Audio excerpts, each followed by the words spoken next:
जोगी असांजे समाज जो एक अहिड़ो ज़िंदा किरदार है जंहिंजी पंहिंजी एक मुनफरद हैसियत है। जोगी जा मुख़्तलिफ़ रूप आहिनि। हू कॾहिं कंध में बगड़ी विझी सहरान खां वेंदे नगर नगर वञी ख़ैरात जी सदा हणे थो, त कॾहिं वरी ढारा हणी इंसान खे संदसि क़िस्मत जो हाल ॿुधाए थो। असांजे समाज में जोगी खे इन करे बि वधीक अहमियत हासिल आहे जो हू न सिर्फ़ु मुरलियुनि ते नांग नचाए पंहिंजे पेट जो गुज़र बसर करे थो, पर हू नांगनि खे जान जोखम में विझी पकड़े न सिर्फ़ु उनखे पाण वटि सांढे थो, पर उन्हनि नांगनि खे विकिरो बि करे थो।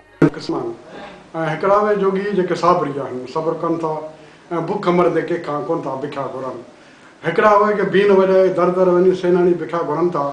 हिकिड़ा उहे जो तन खे तसियो ॾेई मन मारे मुंझ कनि था। अहिड़े नमूने सां लतीफ़ सरकार वटि जेको सामियुनि जो ज़िक्र आहे उहो हिंगलाज गिरनार खां थींदा थींदा नानी वटि हिंगलाज वञनि था। उहे सामी सदाई पंहिंजे अदब निबड़त मंझि रहनि था। उन सामी जो ज़िक्र मुख़्तलिफ़ नमूने सां थिए थो। जोगियुनि जी ज़िंदगी बि अजीब आहे। हू कंहिं बि हिकु हंधि मुस्तक़िल तौरु कोन रहनि। बंजारनि जा कॾहिं लाड़, कॾहिं उतर, कॾहिं काछे, त कॾहिं थर ऐं रेगिस्तान जे सहरान ऐं जबलनि उहा खाने वदोश वांगुरु हनी सॼी ज़िंदगी उनजी ईअं हलंदे फिरंदे रहे थी। जीअं पाण चवंदा आहियूं जोगी ने कंहिंजा मिट कॾहिं किथे जो आम पाको सिंधी में बि आहे। पर जोगी ने सामी जो ज़िक्र सभ खां वधीक पहिरीं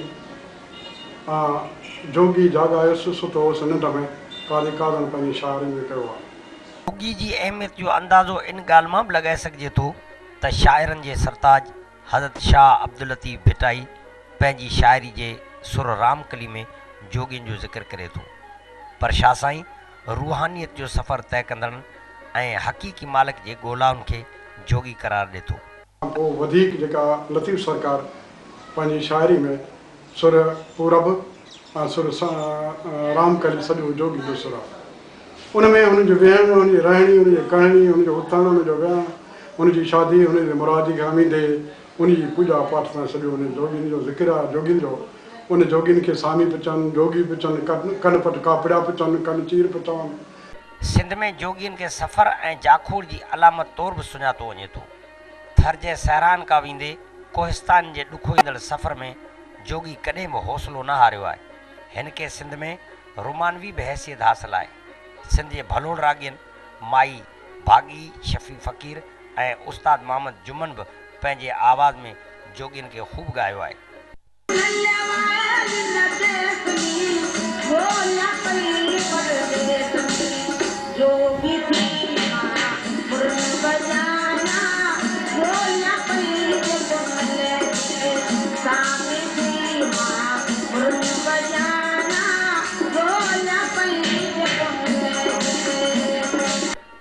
ग़ुरबत, मुफ़लिसी ऐं जहालत वारी ज़िंदगी गुज़ारींदड़ जोगी वॾा मज़बूत ऐं अरड़ा इंसान बि आहिनि। जॾहिं सुबुह जो सिॼु कनी कढे थो त इहे पंहिंजनि घरनि मां निकिरी कोहे मेल सफ़र करे दर दर ते वञी सदाऊं हणी ख़ैरात लाइ झोलियूं झलनि था ऐं उनखे शाम जो खणी पंहिंजे असली माॻनि ते अची पंहिंजनि ॿचनि जे अॻियां रखनि था। संदनि इहा किर्त सदियुनि खां जारी वसारी आहे। वॾा ऐं झूना जोगी ढारा हणी माण्हुनि खे पंहिंजी क़िस्मत जो हाल बि ॿुधाइनि था। संदनि इहो अमल नसल ब नसल हलंदो पियो अचे, जॾहिं त जदीद ऐं क़दीम दौर जे जोगियुनि वटि नसल दर नसल नांग झलण जो बि फ़न आहे। जो हू नांग खे झले न सिर्फ़ु उनखे माण्हुनि अॻियां मुरली ते ऐं बीननि ते वॼाए गुज़र बसर कनि था, पर नांगनि खे पकड़े उन्हनि खे हकीमनि ऐं सन्यासियुनि वटि विकिरो बि कनि था। नांग झलण कंहिं करामत खां घटि कोन्हे, पर जोगी उन्हनि खे अहिड़ी महारत सां झलनि था जो माण्हुनि खे ॾंदे आङुरियूं अची वञनि। पाण खे उहे सामी जोगी इहे सामी आहिनि जेके नांग रुॻो झलनि था, उनजो पेट गुज़र उन नांगनि ते। ॿिया उहे जे ढारो हणनि था, वञी सेनानी मुरली वॼाए भिखा बि घुरनि था, ढारो बि वॼनि था। जोगी नसल जी ज़िंदगी तमामु ॾुखोईंदड़ आहे। वटनि रहण जे लाइ घर न आहे, खाइण जे लाइ अन्न न आहे, त ॿारनि खे पढ़ाइण जे लाइ स्कूल न आहे। शायदि इन जो हिकु सबबु इहो बि आहे त जोगी अक्सर पंहिंजा माॻ ऐं मकान मटाईंदा था रहनि। ज़रूरत इन ॻाल्हि जी आहे त सिंध जे हिन क़दीम नसल ऐं क़ौम जी अहमियत खे महसूसु कंदे उन्हनि खे दरपेश मसइलनि जे हल लाइ असांजो समाज तहरुक में अचे त जीअं हिननि जूं ज़िंदगियूं बि जदीद समाज जे बराबरि बणिजी सघनि।